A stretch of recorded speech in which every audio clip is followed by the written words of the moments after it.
오는 3일 21대 대통령 선거를 이틀 앞두고 마지막 표심 잡기에 분주한 가운데 이재명 후보의 변함없는 대세론을 강조한 김민석 더불어민주당 상임공동선대위원장, 4선 국회의원, 더불어민주당 수석 최고위원, 더불어민주당 정책위원회 의장 역임, 김문수 국민의힘 후보와 이준석 개혁신당 후보 간의 본투표 시작 전날 밤에도 단일화 가능성이 있다고 진단. 이준석 후보가 포기하면서 김문수 지지라는 형식으로 결국은 야합할 것이다. 마지막 날 11시 59분에도 접을 수 있다. 이렇게 생각을 했고, 욕 덜 먹고 맨 마지막에는 자기 몸을 지키려는 것 때문에 마지막에 저는까지도 던질 가능성이 있다고 봅니다. 김민석, 이재명 후보 선대위원장이 보는 판세 흐름과 막판 전략, 집중 분석합니다.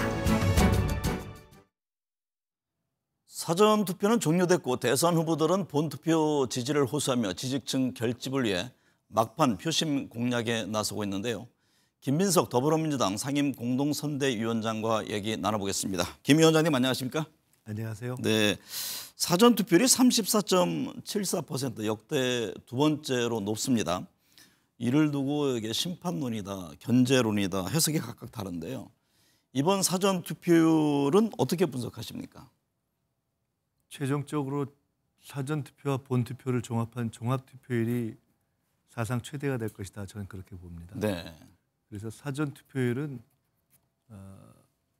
빨리 투표해야 되겠다 하는 분들과 빨리 투표하고 싶지만 본투표해야 되겠다 네. 하는 분들과 이번엔 투표해봤자 국민의힘은 안 될 것 같다 하는 마음을 접은 분들, 뭐 이런 것들이 종합해서 어우러진 결과여서 네. 꼭 그것이 어느 쪽에 유리하다 이렇게 보기는 어렵지만은 어쨌든 정권 교체를 바라는 민심이 피할 수 없이 반영된 것이다. 저는 그렇게 봅니다. 네. 지금은 여론조사 공표 금지 기간입니다. 막판에 김문수 후보가 추격하는 양상인지 아니면 이재명 후보의 대세론에 변화가 없는 것인지 지금 캠프 안에서도 심도 있는 분석을 하고 있을 텐데요. 어떤 흐름으로 보고 있습니까? 이번 대선은 본질적으로 정권 교체의 큰 흐름은 변화가 불가능합니다. 네. 그 흐름은 처음부터 지금까지 유지되고 있고 마지막 투표까지도 이어질 것으로 봅니다. 약간의 그 후보들 간의 상대적인 비중 차이가 있었는데요. 그것이 큰 대세를 바꾸지는 못하고 특히나 이재명 후보 외의 표, 네. 그러니까 국민의힘 계열 또는 어떤 내란을 심판하기보다는 그것을 유지 계승하려고 하는 그런 쪽에 있어서 대략 이제 있는 김문수 후보와 이준석 후보 두 분 간의 상대적인 비중에는 변화가 좀 있는 것 같습니다. 네. 선거 막바지 네거티브 공세가 한창입니다. 특히 TV 토론에서 이준석 후보의 여성 신체 비하 발언이 논란이 되고 있습니다. 지금 유시민 작가의 김문수 후보 배우자 설난영 씨 관련 발언도 논란인데요. 이게 표심을 흔들 변수로 보고 있습니까? 가장 큰 차이는 후보가 아니지 않습니까? 유시민 네. 그 작가의 경우는. 그래서 이런저런 그 발언 자체에 대해서는 여러 가지 생각을 할 수가 있겠지만은 후보들에 대한 평가의 구도에 직접 영향을 미친다고 보지는 않고요. 네. 오히려 가장 표심에 영향을 작게나마 미친 것은 이준석 후보의 경우에는 영향을 미쳤다고 봅니다. 그러니까 네. 본인이 조금 자해적인 발언을 해서 본인의 지지율을 상당히 해롭게 했다 이렇게 생각됩니다. 그 지지율은 어떻게 보세요? 이재명 후보, 김문수 후보 어느 측에도 유리할 것으로 보십니까? 그래도 조금 어떤 변화를 바라는 내라는 안 되지라고 생각했던 분들은 이준석도 아니네 하고 이재명 후보로 가는 경우도 있고 네.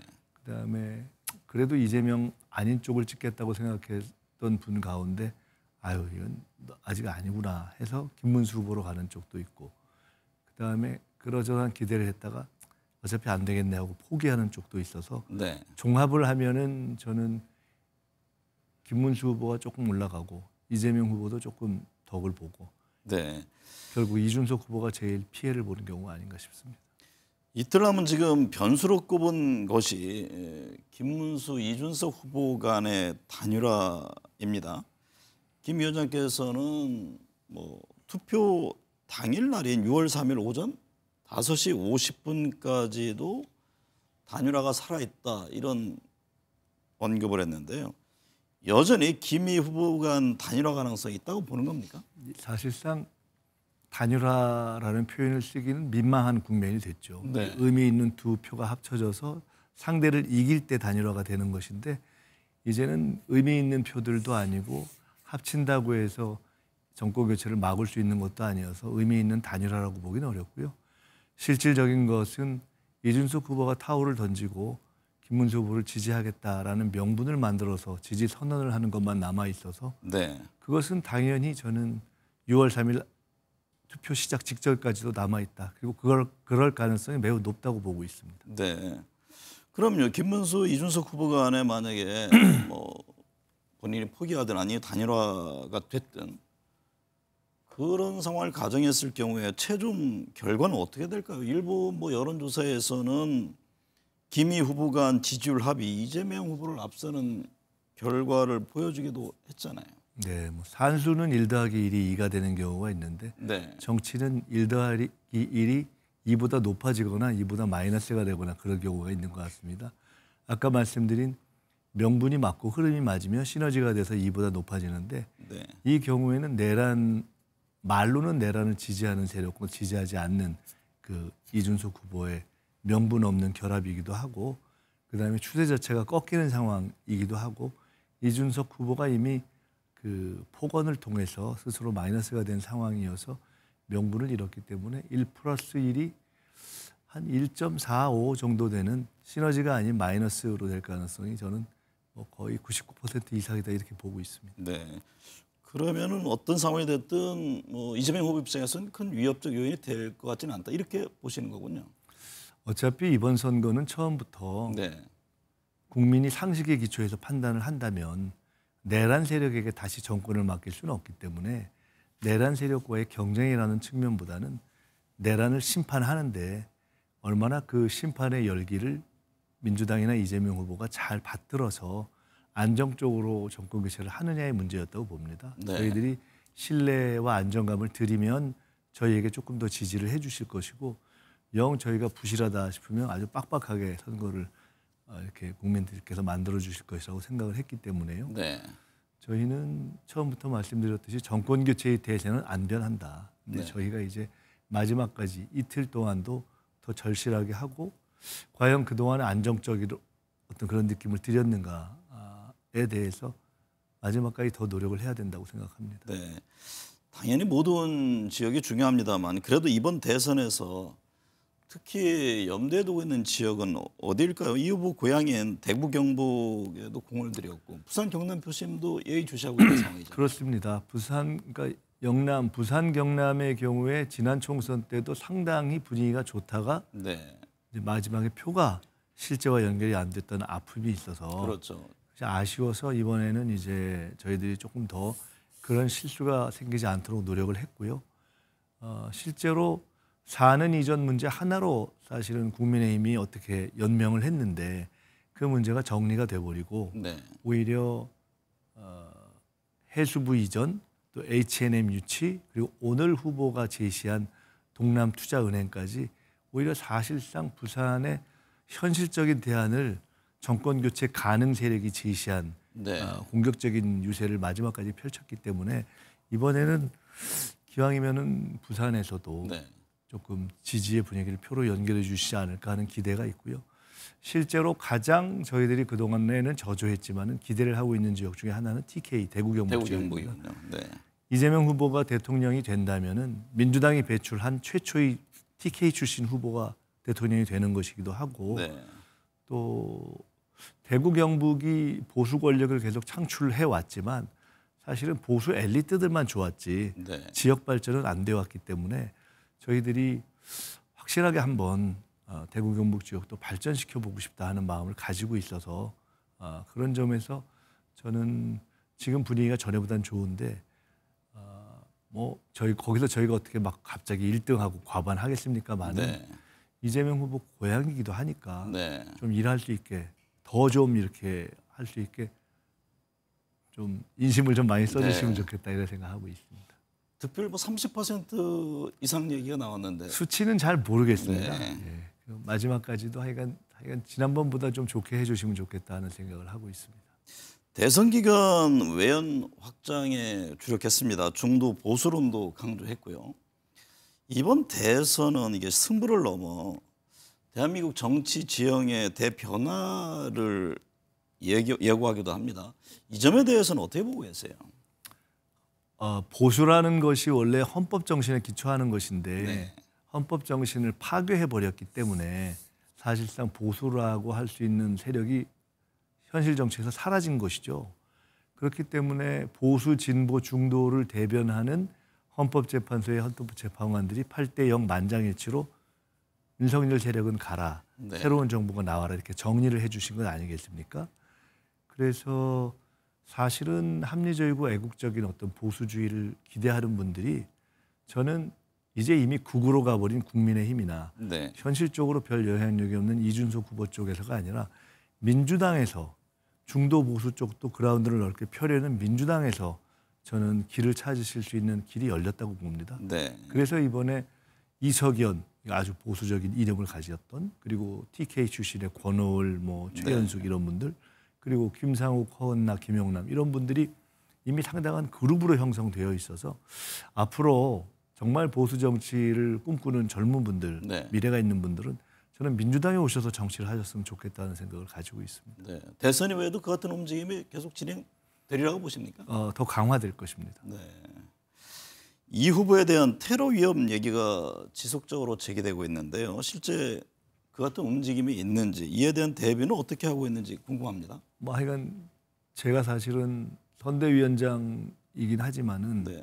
실질적인 책임은 이제 우리 박찬대 원대와 또 윤호중 총괄본부장이 많이 지고 계신데 제가 제일 스트레스를 많이 받았던 것은 테러 대책 단장으로서의 일이었습니다. 네. 이게 정말 스트레스를 많이 받았고요. 특히나 이번에 경호하신 분들이 너무 고생하셨습니다. 네. 현직 대통령도 매일매일 경호 수요가 있는 건 아니거든요. 그렇죠. 선거는 말할 것도 없고. 근데 이번에는 매일매일 현직 대통령 무슨 야외 경호하듯이 하는 걸 몇십일 한 거여서 참 힘들었는데 그만큼 걱정도 많았고 네. 제보도 많았고 사실은 가장 지금 긴장한 상태가 최근 며칠입니다. 그렇겠네요. 예, 맨 마지막에 제일 풀어질 수 있다고 보는 당연지사이기도 하지만 네.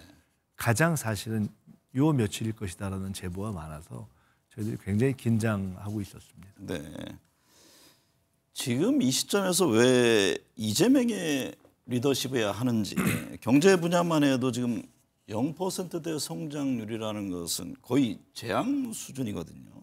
경제, 외교, 안보 등 산적한 현안이 많습니다. 만약 당선이 될 경우 곧바로 행정수반의 역할을 해야 하는데 이에 대한 준비도 같이 하고 있습니까? 네, 당연히 하고 있습니다. 네. 이재명도 민주당도 그 전에 비해서는 비교할 수 없을 만큼 준비되었다.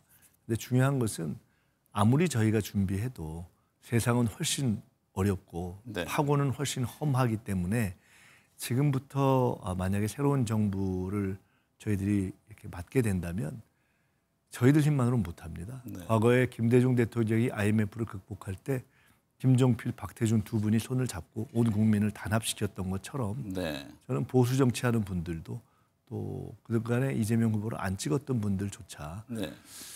이 어려움을 IMF 때보다 더 어렵거든요.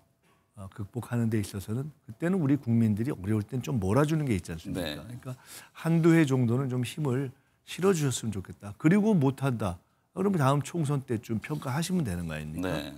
그렇게 힘을 좀 모아주셨으면 감사하겠다 하는 말씀을 드리고 그래서 이번 대선은 사실은 너무 빡빡하게 결과가 나오면 나라가 피곤할 겁니다. 네. 예, 그래서 조금 안정적으로 승리할 수 있게 도와주시면 좋겠다 하는 말씀을 드리고 싶습니다. 경제 주체 모두가 위기라는 것을 인식하고 하나가 되는 게 중요하다 이런 말씀으로 네, 들립니다. 네. 앞선 얘기입니다만 만약 당선 시에 첫 인사에 대한 관심이 쏠릴 수밖에 없습니다. 통합이냐 아니면 능력 중심이냐 뭐 경제냐 정무냐 여러 판단 기준이 있을 텐데요. 어떤 점을 가장 우선시할까요? 후보께서 통합 또 가급적이면은 골고루 사람을 쓰는 탕평 네. 또 뭐 어떤 지역에 대한 배려 또 성별이라든가 최근에 어떤 우리가 인사를 할 때 고려하는 여러 가지를 다 고민을 하신 것 같아요. 네. 근데 며칠 전에 기자회견 때 그 유사한 질문이 나오니까 다 중요한데 결국 그 모든 것보다 중요한 것은 국민에 대한 충직함과 능력이다. 능력. 네. 그러니까 국민에 대한 충직함이 기본이라고 생각한다면은 지금은 워낙 어렵기 때문에 이 어려움을 헤쳐갈 역량을 중심으로 보시는 것 아닌가 생각합니다. 네. 마지막으로 유권자에게 어떤 점을 호소하고 싶으신지요? 아까도 말씀드렸지만 IMF 때보다도 어렵다고 말씀드리는 것이 IMF 때는 잘 아시지만 어려웠지만 경제가 좀 상승세였지 않습니까? 추세적으로. 그렇죠. 네. 지금은 추세적으로 하강세에 침체에 글로벌 환경이 제가 볼 때는 미국, 일본, 중국, 러시아, 북한을 다루는 환경이 IMF 때보다 더 어렵습니다. 네. 그렇기 때문에 정말 어려운 이럴 때이기 때문에 정권 교체가 불가피하고 또 역량의 차이가 있어서 이재명 후보에게 일을 맡기시게 된다면은 네. 일할 수 있는 정도만큼은 좀 여건을 만들어 주셨으면 좋겠다. 그래서 이번 대선에서 적어도 안정적으로 첫 한두 해를 이렇게 풀어갈 수 있는 그런 힘을 꼭 좀 주셨으면 좋겠다. 이건 뭐 보수 진보 중도의 문제가 아니다 네. 하는 말씀을 드리고 싶습니다. 네. 모든 선거마다 빠짐없이 등장했던 말이 새로운 미래를 위한 교체였는데요. 이번 대선에서는 과연 어떨까요? 오늘 함께해 주셔서 감사합니다.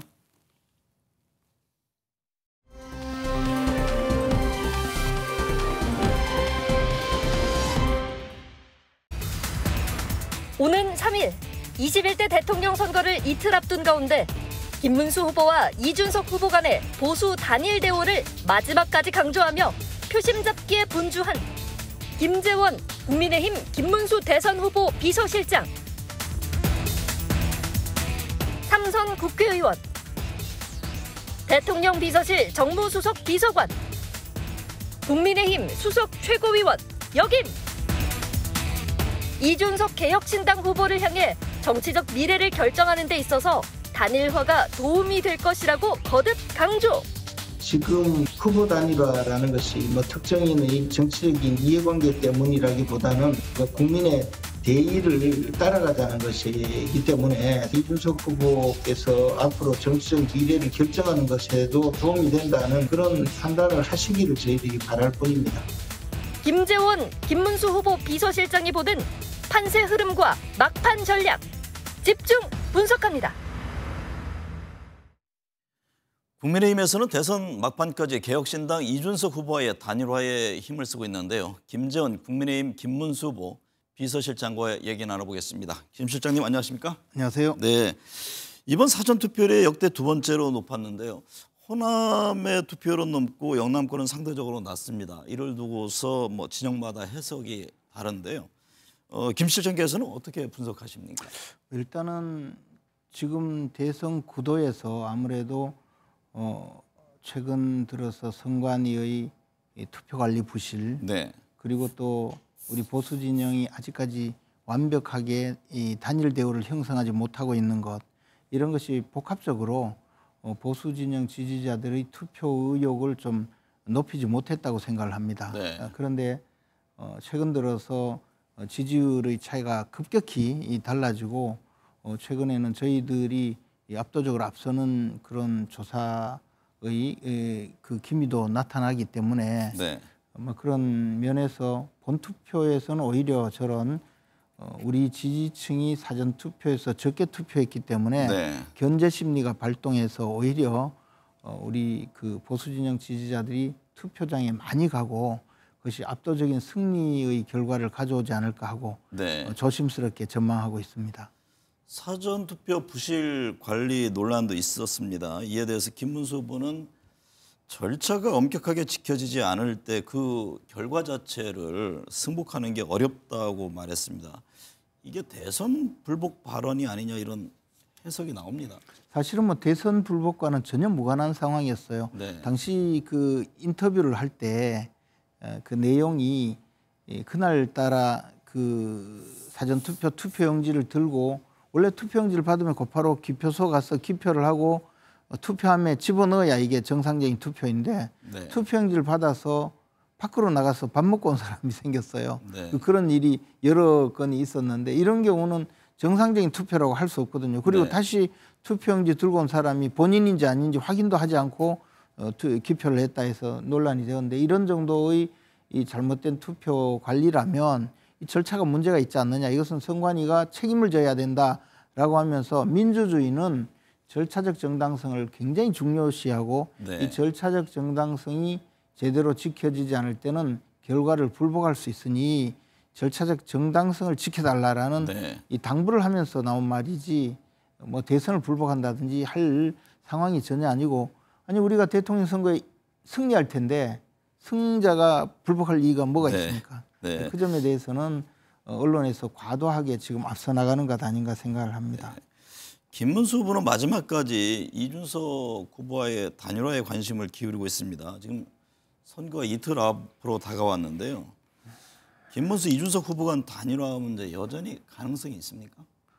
저희들은 뭐 가능성을 닫아두지 않고 있습니다. 네. 저는 6월 3일 마지막 투표가 이루어질 때까지 이 단일화가 되었으면 좋겠다. 그때까지라도 단일화가 되었으면 좋겠다라는 바람을 하고 또 현장에서 직접 이 문제를 다루고 있는데요. 네. 다만 이준석 후보는 공적인 자리에서뿐만 아니라 지금 사적인 자리에서조차 완주하겠다고 계속 주장을 하고 있다고 합니다. 네. 이런 경우에는 사실 지금 뭐 우리 양 후보 간의 지지율 차이라든가 현재 이미 사전 투표가 끝나버린 현 상황에서는 이준석 후보가 자진 사퇴하는 것 외에는 단일화 방법이 없거든요. 네. 뭐 그런데 이준석 후보가 그런 의사로 끝까지 간다면 결국 보수 진영의 그 분열은 이준석 후보가 끝까지 끌고 가겠다는 것이기 때문에 단일화의 전망이 점점 어두워지고 있는 것도 사실입니다. 이럴 네. 때는 결국은 유권자 여러분들께서 이제 이준석 후보에게 투표를 하면 그것이 결국은 그 사표가 되고 휴지 조각이 되니까 이 이재명의 그 괴물 정권을 막기 위해서는 김문수 후보에게 투표를 해서 보수 진영의 이 압도적인 승리를 가져오는 그런 의사 판단을 해주신다면 그것이 결국 후보 단일화의 효과를 가질 수 있거든요. 유권자에 의한 후보 단일화 이제 그것이 네. 저희들의 기대입니다. 방금 말씀 중에 속보로 황교안 후보가 김문수 후보 지지를 선언하면서 사퇴했다 이런 네. 소식도 들어왔습니다. 지금 여론조사 공표 금지 기간입니다. 현재 지지율 흐름을 어떻게 보고 있는지 궁금해서 여쭙니다. 지금 뭐 3자 구도가 될지 양자 구도가 될지 여러 이제 시나리오를 설정해 놓고 예측을 할 텐데요. 각각의 경우 어떤 전망을 하고 계세요? 저희들은 3자 구도든 양자 구도든 이제 좀 그 비슷한 그 과정을 거치고 있는데요. 네. 지난 그 30일 경에 와서 압도적으로 저희 후보가 앞서는 비공개 여론조사 결과가 속출하고 네. 있습니다. 지금 그래서 먼저 공표 금지 기간입니다. 그렇습니다. 네. 그래서 정확한 수치뿐만 아니라 뭐 순위를 구체적으로 말씀드릴 수는 없지만 네. 그때 당시에 이제 그 젓가락 논란, 젓가락 발언이 이준석 후보가 젓가락 발언이 있었고 그것이 사실은 이재명 후보의 아들 이동호 씨의 그 입에 담지 못할 극단적인 그 언사들로 점철된 여러 가지 내용들 그리고 이 카리나 네.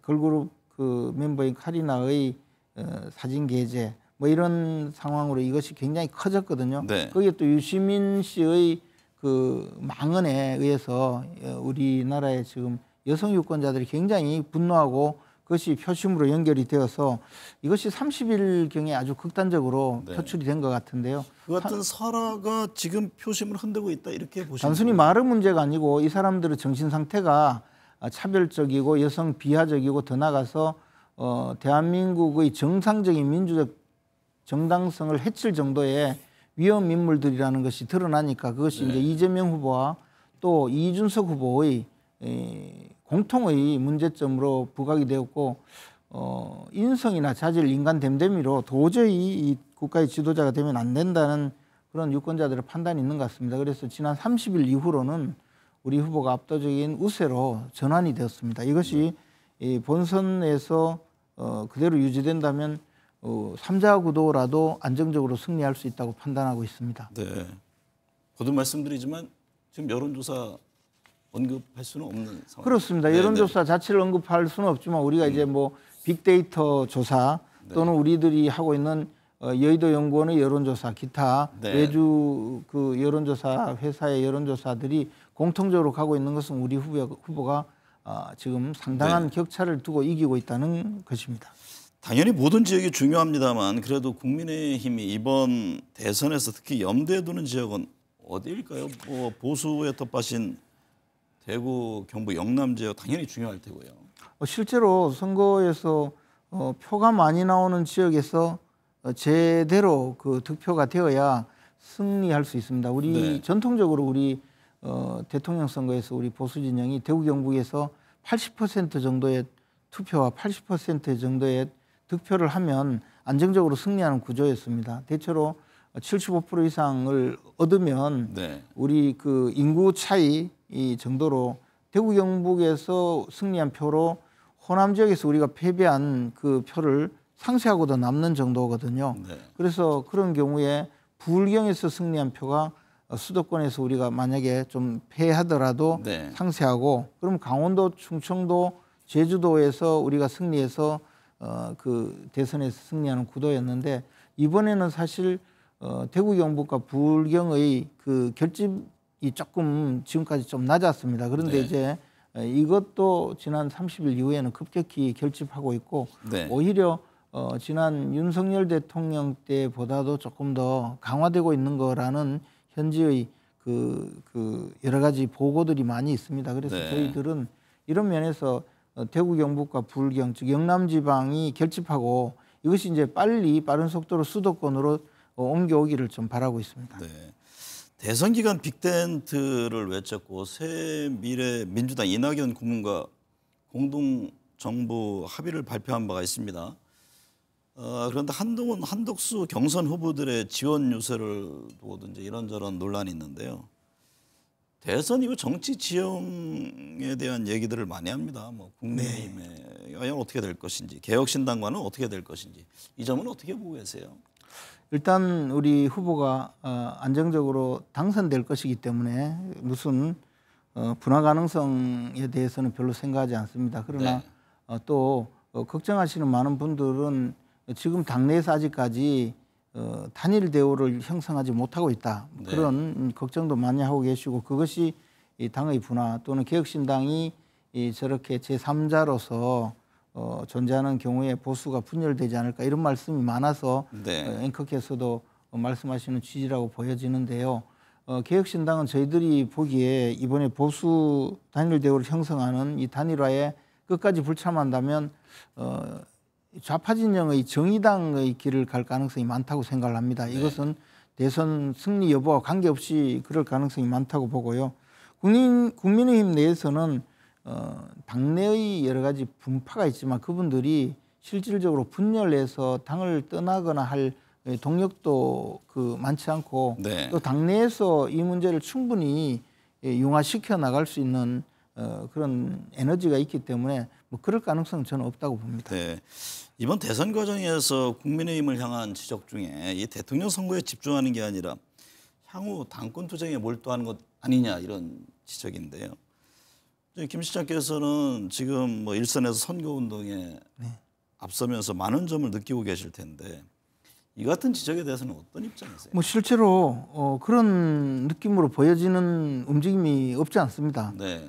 그런데 천만다행히 이번 대선 과정을 보면 사실은 유권자들이 오히려 더 애가 타서 우리 지역에는 왜 현수막이 제대로 걸려 있지 않느냐, 홍보 차량이 왜 보이지 않느냐, 또 당협위원장 국회의원들이 왜 제대로 활동하지 않느냐라는 강한 그런 비판이 있었고 그래서 지역의 책임자들이 오히려 등 떠밀려서 선거운동에 나서야 될 정도로 유권자들의 그 움직임이 컸습니다. 그렇기 네. 때문에 당초에 말씀하신 그런 그 여러 가지 소극적인 태도에 대한 분위기 또는 이게 선거운동을 하는 것이 아니고 벌써 전당대회에 벌어져서 당권을 잡기 위해서 저러는 것 아닌가라는 비판이 있었는데 지금은 모두 한 몸이 되어서 네. 선거운동에 나서고 있습니다.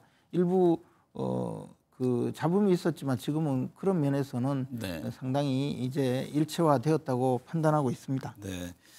지금 이 시점에서 왜 김문수의 리더십이어야지 하는지요. 경제만 놓고 봐도 뭐 0%대 성장률이라는 건 거의 이제 재앙 수준 아닙니까? 경제, 외교, 안보 등 산적한 현안이 많은데요. 만약에 당선이 되면 제가 앞서도 같은 질문을 드렸습니다만 곧바로 지금 행정수반의 역할을 해야 하는데 이에 대한 준비도 같이 하고 있는지요? 뭐 당연히 그 집권이 그러니까 6월 4일 새벽부터 네, 인수 기간이 없으니까 당선이 되면 곧바로 대선 대통령직에서 임무를 수행해야 되는 상황이기 때문에 철저히 그 준비를 하고 있습니다. 뿐만 네. 아니라 사실 김문수 후보는 대통령에 아주 특화된 분이라고 생각을 합니다. 과거 이미 10여 년 전에 경기도지사를 지내면서 기업 유치라든가 또는 그 당시의 흐트러진 경기도를 완전히 새롭게 제대로 그 수습한 적이 있거든요. 그런데 네. 우리 보수 진영에서는 그 2번이나 우리 당이 배출한 대통령께서 중도에 사퇴하는 일이 있었고 또 그 전에 대통령님은 퇴임 후에 또 구속이 되는 그런 일이 있어서 우리 국민들의 내리에는 보수 진영의 대통령이 갖춰야 될 여러 가지 면에서 네. 그런 개인적인 그 철저한 검증도 사실 필요하다고 봅니다. 그런데 김문수 후보는 시쳇말로 거꾸로 매달아 놓고 털어도 먼지 한 방울 안 나는 분이라는 그런 네. 이야기가 있을 정도거든요. 그래서 대통령으로서 집권을 해서 국정을 수행하는데 어떻게 보면 가장 중요한 모든 자질과 능력과 그리고 지금 위치에 있기 때문에 그것만으로도 행정수반의 역할을 충실히 잘할 수 있으리라고 생각합니다. 네. 앞선 얘기입니다만 만약에 당선이 되면 첫 인사에 대한 관심이 쏠릴 수밖에 없습니다. 통합이냐 아니면 능력 중심이냐 경제냐 정무냐 이제 여러 판단이 있지 않겠습니까? 김 후보는 인사에서 어떤 점을 가장 우선시합니까? 일단 선거 과정에서 보면 네. 어느 누구도 내치지 않았거든요. 네. 좀 논란이 되더라도 그래도 선거는 고양이 손이라도 빌려서 같이 가야 된다는 입장이었고요. 또 과거 경기도지사 시절에 보면 그때 당시에 야당 숫자가 많았는데도 네.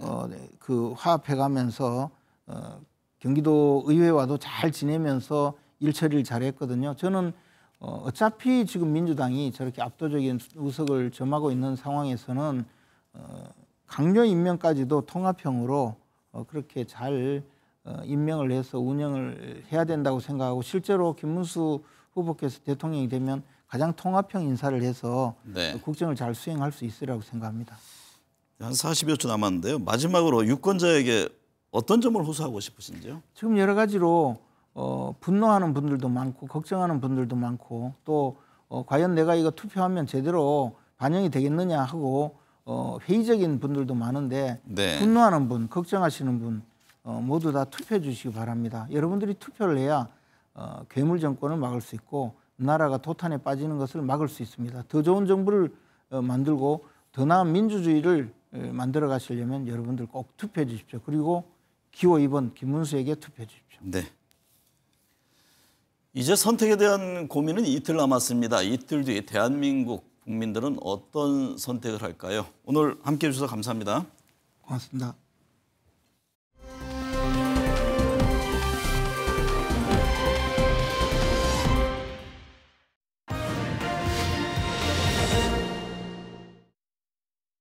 네, 정치권 현안 짚어보겠습니다. 민병덕 더불어민주당 선대위 을 지키는 민생실천위원회 위원장, 김성태 국민의힘 선대위 국민소통위원장, 김미연 RS서치 소장, 홍영식 한길리서치 소장 나오셨습니다. 네 분 어서 오십시오. 네. 안녕하세요. 네, 21대 대선 이틀 앞으로 다가왔습니다. 여론조사 공표 금지 기간인데요. 지금 네거티브 공세 이런저런 논란이 진행 중입니다. 먼저 김성태 위원장님. 네. 현재 판세를 어떻게 보고 계세요? 아무래도 뭐 이번 대선 같은 경우는 또 조기 대선 자체가 이제 윤석열 전 대통령 뭐 이렇게 심상 비상계엄에서 비롯한 현재 파면 결정이 있었죠. 그렇기 때문에 이제 국민의힘 입장에서는 후보를 내세우는 그런 과정과 절차가 참 복잡했고 네. 또 많은 혼란도 끼쳤습니다. 거기에 반해서 이제 민주당 이재명 지금 후보 같은 경우는 민주당 자체가 이재명 후보의 일찌감치 대선 캠프로서 많은 준비가 될 수 있었죠. 네. 그렇기 때문에 상대적으로 상당히 조직적이고 체계적인 그런 대선 집중도를 갖다가 민주당 이제 이재명 후보는 높였지만은 김문수 후보 입장에서는 그걸 좀 이제 추스르면서 아우르면서 관리하다 보니까 초반에 벌어진 그 격차를 지금 상당한 부분 따라붙고 있죠. 그래서 네. 이제 빅데이터 분석이라든지 여연 이런 여러 가지 조사를 통해서 이제 선거 이틀밖에 남지 않았습니다만은 막판 대반전을 지금 만들어가고 있는 중입니다. 네. 민병당 위원장님은 어떻게 보세요? 지금 국민의힘 단일화 문제 여전히 남아 있고 여러 가지 지금 설화 이런 문제가 있는데 전체적인 지지율 흐름 이 시점에서는 어떤 분석인지요? 네, 이재명 후보에 대한 지지도 흐름은 큰 변화가 없고 견고합니다. 네. 다만 이러저런 문제들, 특히 설화나 이런 것들 때문에 오히려 김문수 후보와 이준석 후보 간의 그 지지율의 변화가 미세하게 좀 보인다. 네. 이런 지점입니다. 큰 틀에서 이제 내란 종식이라는 그 흐름이 그대로 지속되고 있는 것으로 보입니다. 네. 홍영식 소장님, 지금까지 대선 막판에 대역전 드라마는 없었다면서요? 87년 대선 이후에 한 번도 여론조사와 다른 결과 나온 적이 없었다고 하던데 이건 어떤 얘기입니까? 87년도 노태우 대통령 당선될 때 그 당시에는 여론조사가 많이 나오지는 않았던 걸로 알고 있습니다. 네. 그래도 그 당시 몇몇 조사에서 노태우 대통령이 그 당시 그 김영삼 후보보다 앞서 있었던 거로 사전에 나왔었고 예상대로 나왔고 제가 처음 대선 여론조사했던 게 92년도 대선이었던 거겠네요. 네. 그때도 아마 민주당 쪽에서 부정선거론을 이야기하면서 부정선거 막기 위해서 투표함 지키기 이런 거 캠페인을 많이 했던 것 같아요. 네. 그때도 제가 직접 조사를 했었는데 그때도 보면은 다른 조사도 마찬가지로 그 김영삼 후보가 앞섰던 걸로 알고 있습니다. 앞섰죠. 네.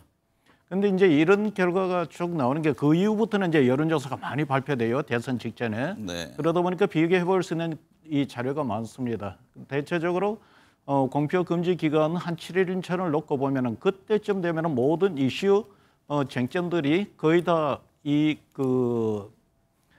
다 드러나서 표심에 반영이 돼 있기 때문에 그렇습니다. 네. 만약에 그게 변화가 있으려고 하면은 한 일주일 상간 그 지점에 새로운 쟁점 이슈가 드러나서 판을 바꿀 수 있는 이슈가 나와야 되는데 지금까지 그런 선거는 잘 없었습니다. 네. 그래서 그런 결과가 나오는 겁니다.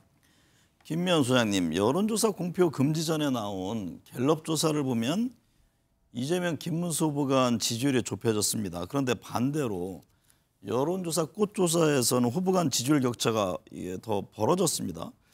이 전체 흐름을 어떻게 봐야 합니까? 그러니까 아까 우리 홍 소장님이 잘 설명해 주신 것처럼 블랙아웃 이전에 발표된 조사 결과를 보면은 어떤 조사에서는 한 자리 격차, 어떤 조사에서는 지금 말씀하신 대로 여론조사 꽃 같은 경우에는 두 자릿수 격차가 나는 걸로 발표가 되었었지만 네. 이 두 조사를 비교를 해보면 표본수에 좀 차이도 있고요. 그리고 진보 진영에서는 보수가 좀 가대 포집되지 않은 조사도 있다 이런 얘기도 하지만 결과적으로 보면 이 구도는 변화되지 않았습니다. 일강 일중 일약이라는 구도가 변화는 되지 않았고요. 이 구도가 그러면 이 일주일 사이에 어떤 그 변화의 흐름이 있느냐 없느냐가는 지금 아무도 알 수 없는 거고요. 네. 그거는 이제 투표 날 알 수 있는데 다만 여기서 제가 한 가지 말씀드리고 싶은 거는 그동안 여론조사 결과가 발표된 경우도 많지만 총선 같은 경우는 좀 틀린 경우가 있어요. 총선 네. 같은 경우는 결과가 좀 틀린 경우도 있는데 그거는 지역구마다 조사를 하기 때문에 틀린 경우가 있지만 이제까지 지금 말씀하신 87년 대선 이후로 대선에서는 한 번도 틀린 적이 없기 때문에 이번에도 그런 징크스가 또 깨지지 않나 이런 기대를 할 수는 있지만 그러나 그거는 깨지기는 매우 힘들지 않을까 이렇게 생각을 해봅니다. 민병덕 위원장님, 이번 대선 각 당에서 이제 공약집을 늦게 내놓으면서 유권자들이 볼 시간이 부족했습니다. 후보 진영에서 내세우는 핵심 공약 한두 가지 좀 들어볼까 하는데요. 제가 그 두 분께 각각 한 1분여 시간을 드리겠습니다. 먼저 민 의원님, 어떤 게 민주당 이재명 후보의 핵심 공약입니까? 네, 우리 이재명 후보는 기본적으로 먹사니즘과 잘사니즘을 얘기하잖아요. 경제요. 네. 네, 먹사니즘 같은 경우는 기본적으로 물질적 토대, 어떻게 하면 신성장을 어떻게 할 것인지 이 부분에 대한 것이고, 잘사니즘 같은 경우는 그것을 어떻게 정의롭게 배분해서 행복하고 잘 사는 나라를 만들 것인지 네. 이 부분이잖아요. 그래서 결국 먹사니즘과 관련해서는 우리 첨단 산업을 육성하고 그리고 재생에너지 산업을 발전시키고 네. 또 하나는 마지막으로 우리 김구가 꿈꿨던 문화 강국 이 세 가지를 핵심 성장 축으로 두고 있는 것이죠. 네. 그리고 이제 정의로운 배분과 관련된 문제들을 말을 하고 있는 상황입니다. 네. 거기에 이제 뭐 소상공인 자영업자의 문제라든지 이런 문제에 대한 것들을 얘기하고 있습니다. 지금 민 위원장이 맡고 있는 그 위원회도 마찬가지죠. 예, 경제 제가 문제. 디지털 자산위원장 맡고 있는 것은 이제 신성장 분야이기 때문에 먹사니즘에 속하는 거고, 을지로 같은 경우는 분배의 문제이기 때문에 잘사니즘에 네. 속하는 그런 부분입니다. 김성태 위원장님, 김문수 후보 강조하는 핵심 공약은 어떤 겁니까? 아무래도 이제 경기도지사 시절에 가장 갈망할 만한 경기도 발전을 이끌어냈거든요. 네. 그 대표적인 게 이제 GTX인데 그 GTX 그 일기가 이제 작년 이제 최종 다 개통이 돼서 지금 운행하고 있지 않습니까? 그래서 이제 GTX 전국 5대 강력권 이제 이 확대 공약이 가장 핵심적이죠. 그래서 이제 지금 한개 노선을 운영하고 있습니다만 대통령 임기 내에 3개를 갖다 운영하고 3개는 착공하고 요 재원이 한 130조 원 가까이 투입되는데 네. 이렇게 해서 전국 5대 이 강력권 이제 이 GTX가 확대되면은 말 그대로 이제 교통 때문에 뭐 대한민국은 더 큰 인프라와 발전을 가져갈 수 있다. 두 번째가 네. 이제 뭐 아무래도 일자리 대통령. 그 경기도지사 시절에 일자리 만드는 길이라면 여와 야가 없고 또 뭐 시대와 이념 이것도 없다. 그러니까 일자리 대통령. 그러니까 오직 하면 삼성전자가 지금 이제 대규모 투자를 해서 공장을 설립하고 있습니다만은 삼성전자 특별법을 만들지 않으면 애로사항을 느낄 정도로. 그래서 이제 노동시장 유연화 부분을 상당히 중점 두고 있다는 말씀입니다. 네. 홍영식 소장님, 사전 투표율이 34.74% 역대 이제 두 번째로 높았습니다. 물론 이제 지난 대선보다는 다소 떨어진 수치인데요. 이게 이제 주중에 치러졌고 또 막판에 투표소 관리의 문제점 등이 지적된 영향 아니냐 이런 얘기들이 나오는데 이번 투표의 의미는 어떻게 해석하고 계십니까? 최종 집계가 지난 대선보다도 약 2.2%포인트 정도 사전 투표율이 떨어졌습니다. 네. 떨어졌는데 뭐 일각에서는 선관위의 그 사전 투표 관리의 부실 이런 것 때문에 떨어지지 않았느냐 이렇게 보는 측면도 있지만 그런 면보다는 제가 볼 때는 원래 사전 투표라는 거는 본투표에 투표를 하지 못하는 사람들을 위해서 편의적으로 사전에 투표를 할 수 있게끔 해주는 그런 것이 제도적 취지였습니다. 그런데 네. 현재에 와서는 사전 투표가 각 후보 진영의 세과시용, 초전의 세과시용으로 약간 이런 식으로 바뀌고 있습니다. 네. 그런데 그러다 보니까 이번 사전 투표가 보면은 처음 첫날 시작할 때는 역대 최대 사전 투표가 나오지 않을까 이런 어떤 전망이 이어지다가 아주 재미있는 중요한 포인트가 둘째 날 오후 2시를 기점으로 해서 지난 대선보다도 사전 투표율이 떨어지기 시작하고 최종 집계에서 2.19 정도 포인트 하락하는 거로 마무리됩니다. 근데 네. 그 2.19 포인트가 하락되는 게 보면은 사전 투표율의 하락폭이 마지막 시간을 걸어서 급속하게 떨어지는 측면입니다. 그 배경은 뭘까요?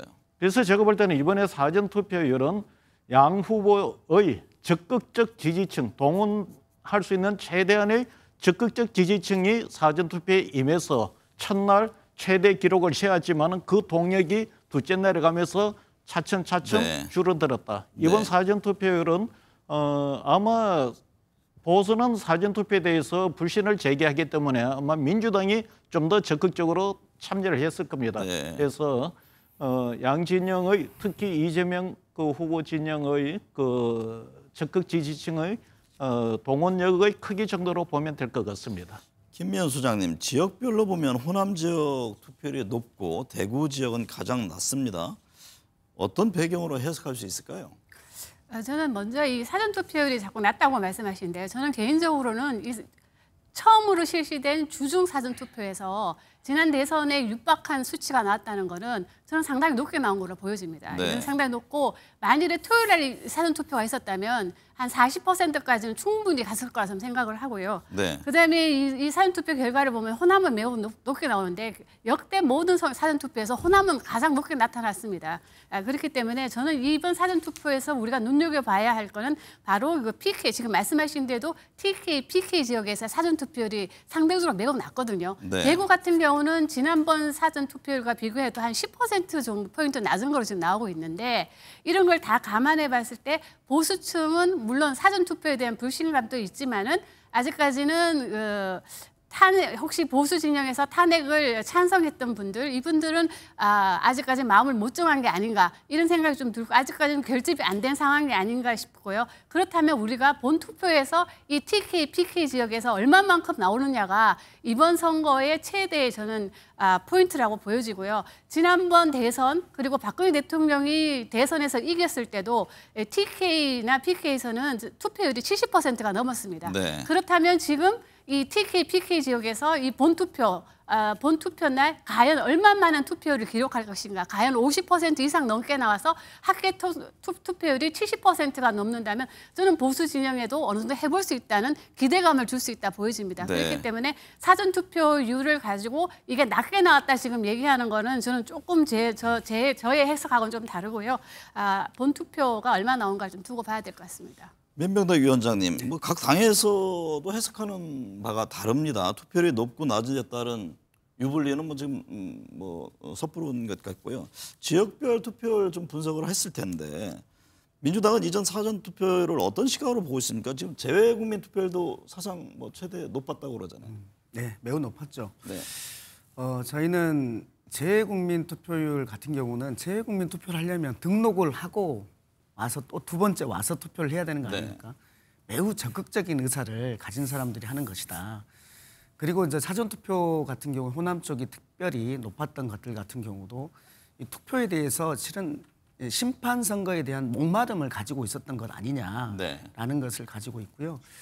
그런데 이제 보수 쪽 같은 경우는 부정선거 그 중에서도 사전 투표가 문제가 있다라는 시각을 가지고 계시는 분들이 많기 때문에 상대적으로 사전 투표 비율이 낮지 않았나라는 생각이고, 그래서 민주당 입장에서는 호남이 사전 투표가 높고 대구 경북 쪽이 낮았다라는 것 때문에 오히려 훨씬 더 긴장하고 최선을 끝까지 다해야 된다라는 판단들을 하고 있습니다. 김성태 위원장님, 선관위의 미흡한 준비에 사전 투표 현장에서 이런저런 논란이 있었는데요. 이제 부정선거론 방금 말씀하셨듯이 우려난 탓일지 대구 경북 지역에서 낮은 투표율 이건 어떻게 해석을 해야 합니까? 저희들도 상당히 지금 이 대목이 정말 아픈 대목이에요. 네. 이제 김문수 후보 같은 경우는 당내 8인 경선을 치열하게 치를 때 그때 이제 자기는 이제 이 사전 투표 제도 자체를 갖다 폐지하겠다. 그래서 이제 본 투표율을 갖다가 그만큼 늘리겠다. 네. 상당히 어떻게 보면은 이 부정선거 음모론자들이 주장하는 가장 그 부정선거의 핵심 요소가 바로 이 사전투표에서 일어난다. 네. 이 사전투표 과정과 또 그 사전투표한 보관과 또 개봉하는 그 과정까지. 그래서 이제 이게 아직까지 이제 윤석열 정부에서도 이제 대법원을 통해서 이제 이 사전투표가 이게 실질적으로 조직적으로 체계적으로 부정선거로 이렇게 밝혀진 사례는 없어요. 네. 그렇지만은 폭넓게 퍼져 있는 이런 부정선거 음모론자들의 그 주장이 일정 부분 상당히 특히 우리 보수 진영, 보수 우파 진영에서는 일정 부분 그 소구력을 가졌던 게 사실이에요. 네. 근데 이게 이제 대구 경북 지역에서 투표 이틀째 되는 날 이게 투표율이 확 줄어버렸어요. 네. 그 이유가 이제 투표소에서 줄 서 있는 유권자들에게 투표용지를 사전에 나눠줘 가지고 어떤 사람은 밥 먹고 와서 하고 이렇게 또 형편없는 모습이 연출된 거죠. 네. 그러다 보니까 자신의 이 사전 또 투표날 한 이 선택이 이게 또 잘못될까 봐 그런 심리가 분명히 작동한 것은 사실입니다. 네. 그렇지만은 이제 그렇다 하더라도 투표율이 저조한 부분은 사실이죠. 이 부분은 일정 부분 후보가 교체되는 그 과정 속에서 특히 TK, PK 지역의 그런 이제 당협위원장 현역 의원들의 그 분위기가 한덕수 후보와의 단일화 과정에서 상당히 그 영향을 끼친 그런 부분에 대해서 혼선 그런 걸 뒤늦게 이제 우리가 네. 결집을 시켜가지고 지금 TK, PK 지역에서부터 이제 수도권의 중도 무당층으로 이렇게 전선을 확대시키고 있거든요. 네. 뭐 그런 일부의 영향이 있지만은 이제 내일 모레 본투표에서 TK, PK 지역은 사전 투표에 좀 부족했던 부분을 충분하게 상쇄하는 투표율이 나옵니다. 전에도 네. 그랬거든요. 변수 이틀 남은 상황에서 좀 살펴보려고 하는데요. 김성태 위원장님, 예. 그 마지막까지 김문수, 이준석 후보 간의 단일화가 지금 얘기되고 있는데 내일까지도 봐야 하는 상황입니까? 그렇지 않습니다. 이 단일화 부분은 뭘 건너간 겁니까? 이미 뭐 사전 투표에서 실질적으로 40% 가까운 이미 투표가 유권자들이 진행됐는데 네. 이제 남은 40표로 가지고 이거는 이제 이재명 후보와 이제 김문수 후보가 아주 근소한 박빙에 그런 뭐 소수점 이하까지도 이걸 따질 볼 수 있는 그런 상황일 때 이게 뭐 좀 주요할 수는 있지만은 네. 그런다 하더라도 지금 이제 우리 당이 윤석열신당의 후보의 그 입장을 수용할 수 있는 그런 여건은 아니거든요. 결론은 동상이몽인데 개혁신당 인수 후보의 단일화는 자기를 중심으로 단일해라. 네. 결론은 김문수 후보 사퇴가 그게 단일화다. 이런 네. 이야기인데 이게 어떻게 이제 이루어질 수는 없는 거죠. 민 위원장님, 그래도 민주당은 계속 이런저런 상황을 염두에 두고 있잖아요. 네. 그 가능성을 열어놓고 있는 겁니까? 네, 그렇죠. 뭐 마지막까지 단일화의 가능성은 있다고 보는 거고요. 네. 거기에 대해서 저희는 긴장을 하고 있습니다. 네. 홍영식 소장님, 아무리 캠프와 뭐 후보들이 막판 전략을 잘 짠다고 해도 조심해야 할 게 있잖아요. 이제 뭐 이른바 설화인데 중도 보수를 끌어안으면서 막판 상승세를 보였던 이준석 후보가 그 문제 여성 신체 부위 발언으로 지금 비난을 받고 있습니다. 이게 전체 판세에는 어떤 영향을 줄까요?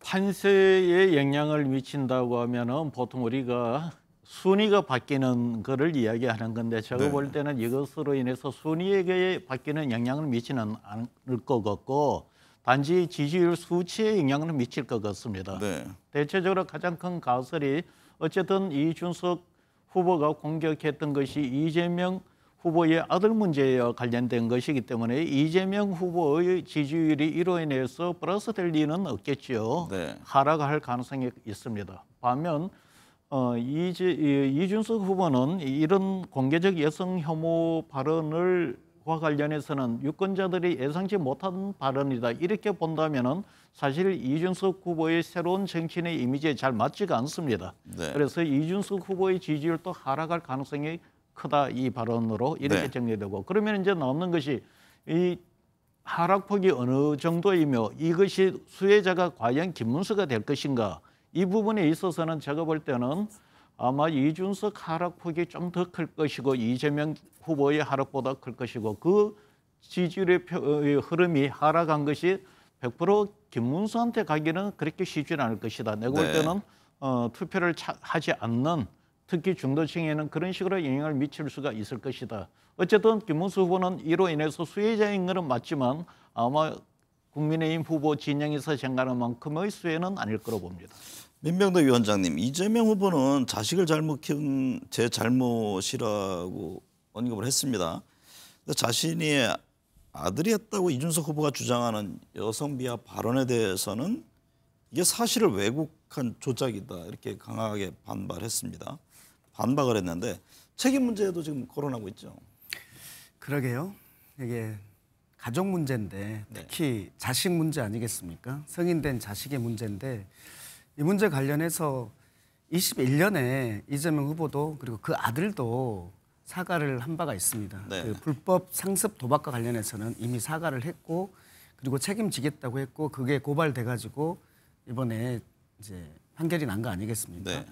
그리고 이준석 후보가 얘기한 여성 혐오 발언 부분과 관련해서는 이 아들도 줄기차게 이 부분을 부인하고 있는 그런 부분이고 그래서 이제 허위사실 유포로 고발한 거고 또 이준석 후보 측에서도 무고로 고발한 거 아닙니까? 이 부분은 네. 수사로 밝혀질 일이다 이런 생각이 듭니다. 다만 여기서 말씀드리고 싶은 것은 우리가 가족과 관련된 것이 검증의 대상이냐 아니냐와 관련해서는 이것이 국정 운영과 관련해서 문제가 있느냐 없느냐의 문제인 거죠. 예를 들면 곽상도 전 의원의 아들 이 대장동 사건 관련해서 50억 뇌물죄 같은 경우에는 의정활동과 직접적으로 관계된 거 아니겠습니까? 네. 그것은 검증의 대상이죠.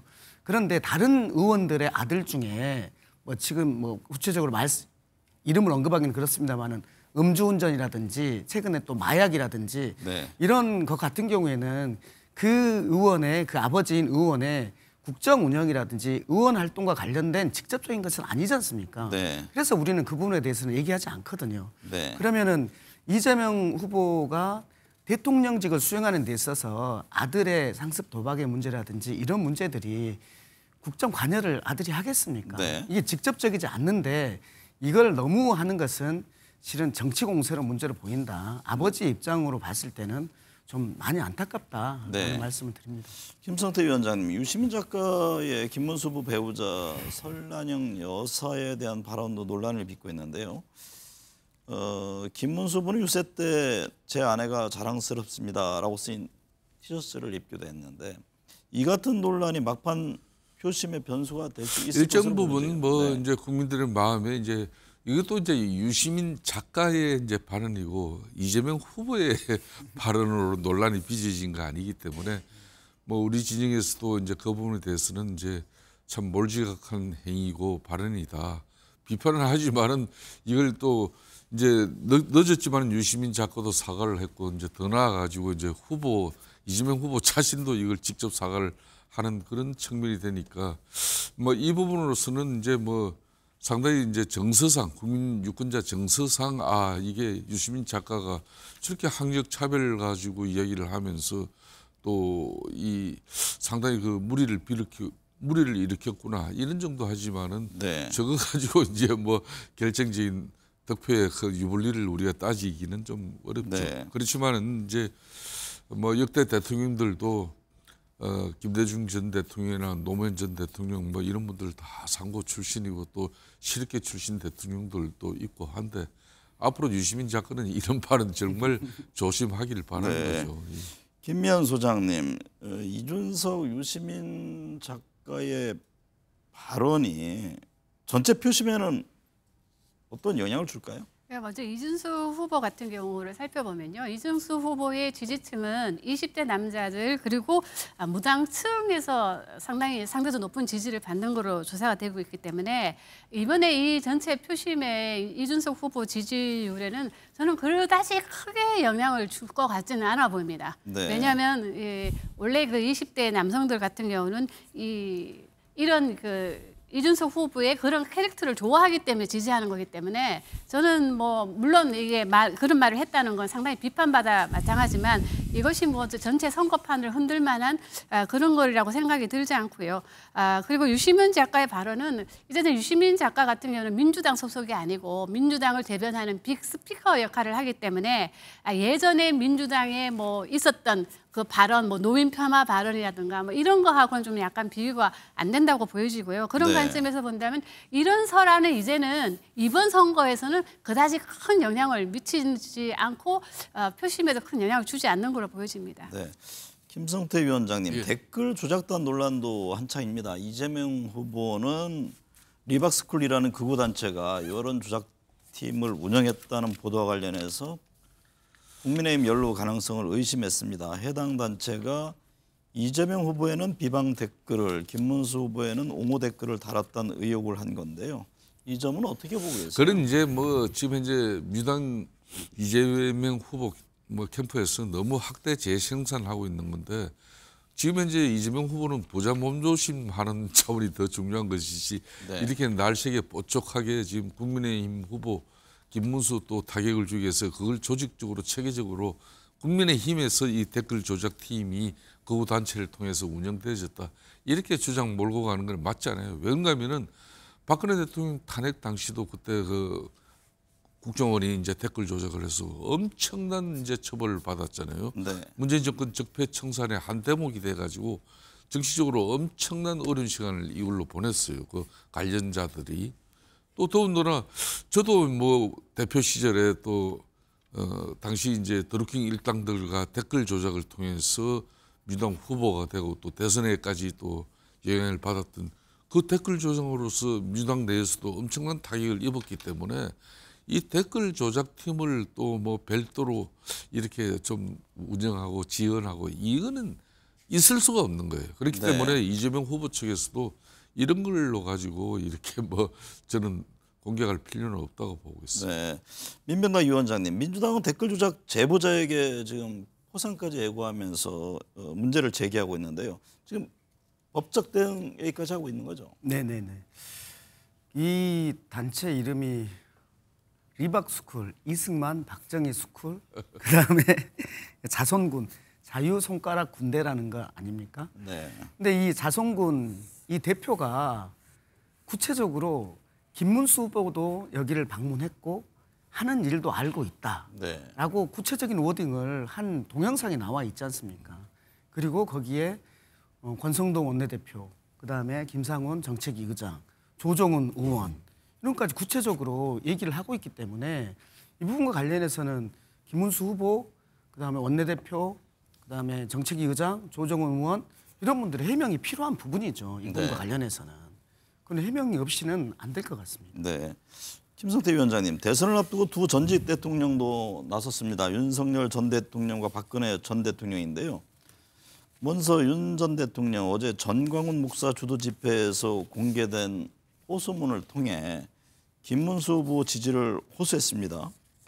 호소문 대도 이거 어떻게 봐야 합니까? 정말 진짜 도움되지 않는 뭐 그런 처신을 저는 하셨다고 봅니다. 제가 뭐 이 방송에서도 누누이 이야기했습니다만은 도대체 뭐 정말 이 6.32 조기 대선 자체가 누구 때문에 치러지는 겁니까? 네. 그렇기 때문에 본인은 정말 자성하고 반성하면서 이렇게 보내는 시간이 더 그나마 자신을 대통령을 만들어준 우리 국민의힘 진영의 김문수 후보를 위한 길인데 본인은 본인이 나름 절체절명의 위기, 이 절체절명의 위기를 갖다가 만든 당사자가 윤석열 전 대통령입니다.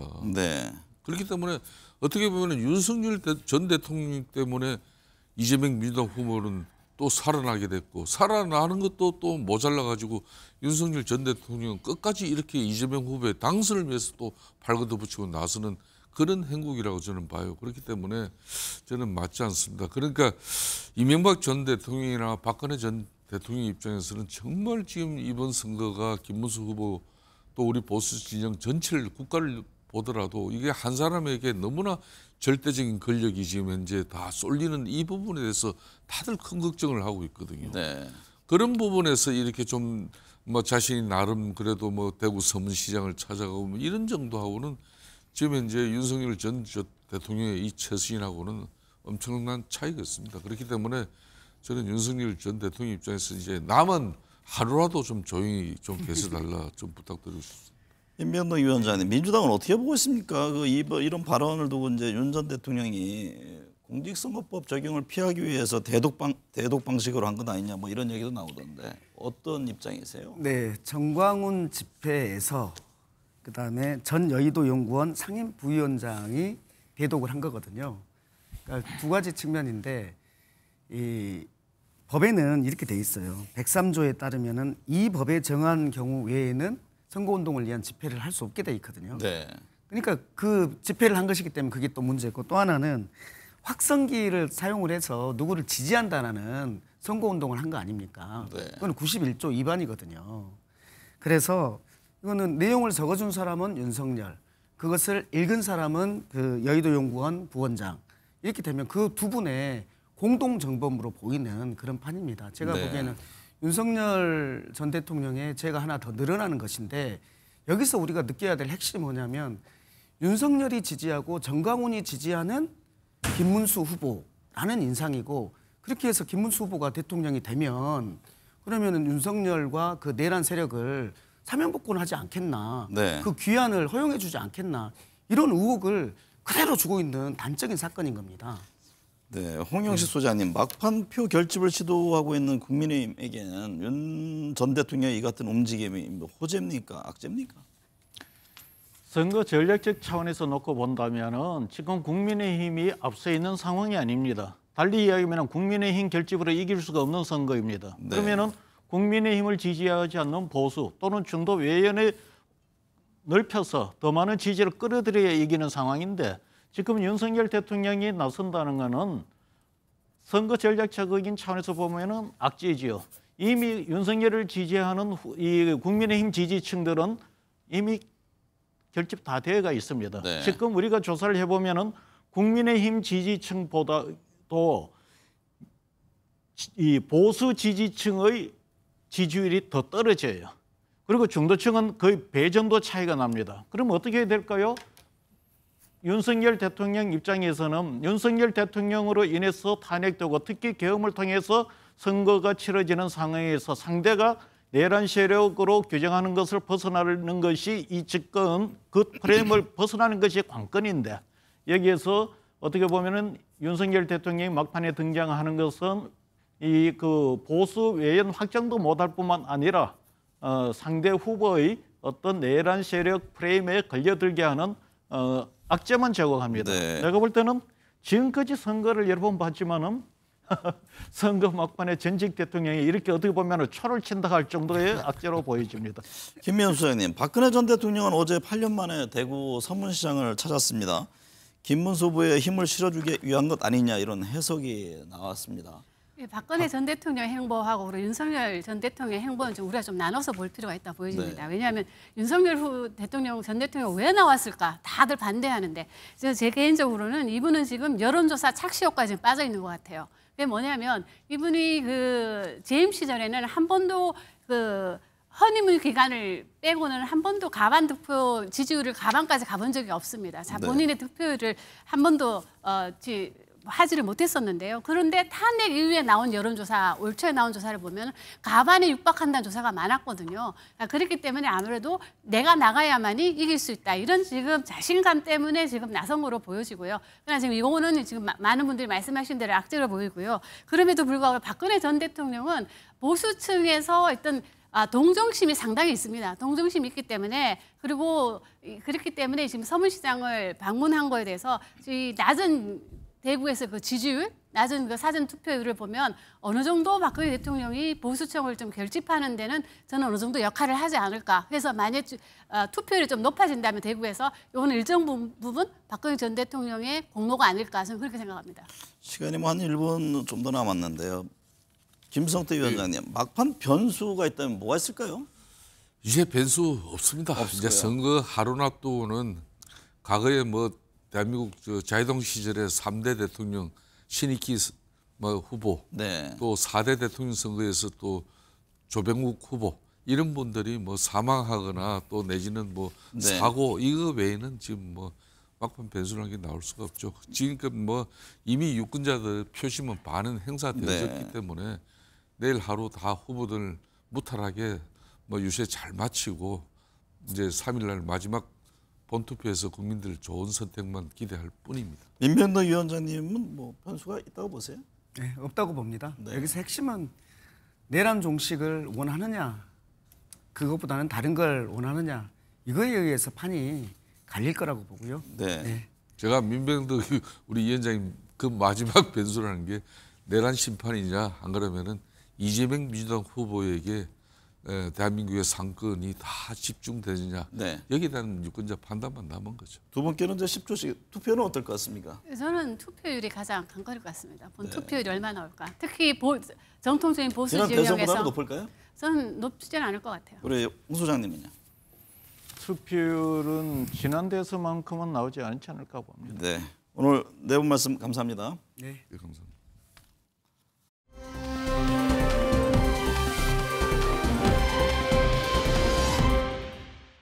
대한민국의 새로운 대통령을 뽑는 날이 이틀 앞으로 다가왔습니다. 비상계엄으로 촉발된 이번 대선을 전 세계는 주목하고 있습니다. 사실상 친이익 쿠데타이자 내란으로 불리는 12.3 비상계엄 사태는 대한민국의 정치, 경제, 사회에 엄청난 치명타를 입혔습니다. 대한민국이 멈춰선, 아니 민주주의와 공동체 문화의 퇴행을 불러일으켰습니다. 헌정 질서 속에 새로운 도약의 기회를 갖게 될지 혼란의 시간으로 이어질지 절체절명의 순간입니다.